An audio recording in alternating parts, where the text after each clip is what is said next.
So you voted in favor of the $40 billion to Ukraine, right? Fanboy Zelensky does a Zoom call, everybody rah rah. He got 19 billion, then he gets 40 billion, then he gets another 700 million the other day. So we're up to now what, 59 billion dollars. Okay. Meantime, you can't get baby formula. You got an open border situation, no money there. You got a bankrupt nation printing money with inflation out of control. This adds another 1% to the deficit. Why did you vote in favor of that $40 billion in Ukraine, sir? Well, we just about need a whole show in order to explain it in such a fashion that the people will best understand it. But suffice it to say, in the very beginning, over 20 billions of that 40 billion that you just said goes to Ukraine goes to Americans. It either goes to the United States military or it goes to weapons manufacturers in the United States of America, which employs a lot of Americans, including, say, in Troy, Alabama, we produce the Javelins. Those are American jobs.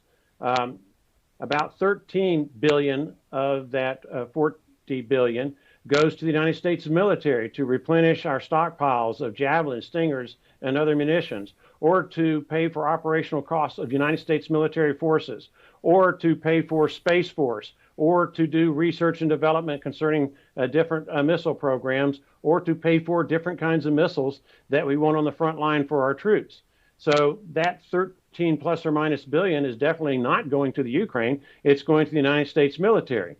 You did mention that it's about a 1% increase in our deficit, not our debt, our deficit over the next 2 or 3 year period of time. Personally, I wish that we could have offset that with spending cuts elsewhere, but the Democrats won't let us.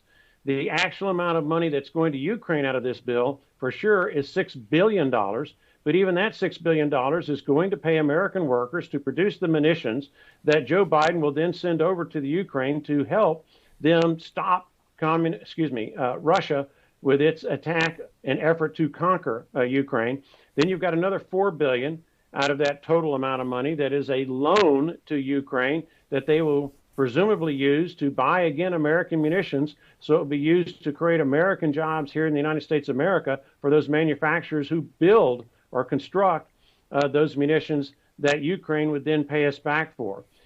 You've got something that the Democrats wanted in there, which was around 14 billion for humanitarian aid. I should also emphasize that this is a multi-nation effort. We're one nation out of at least 24 that are contributing military supplies to Ukraine as we're trying to stop Putin and the Russian invasion.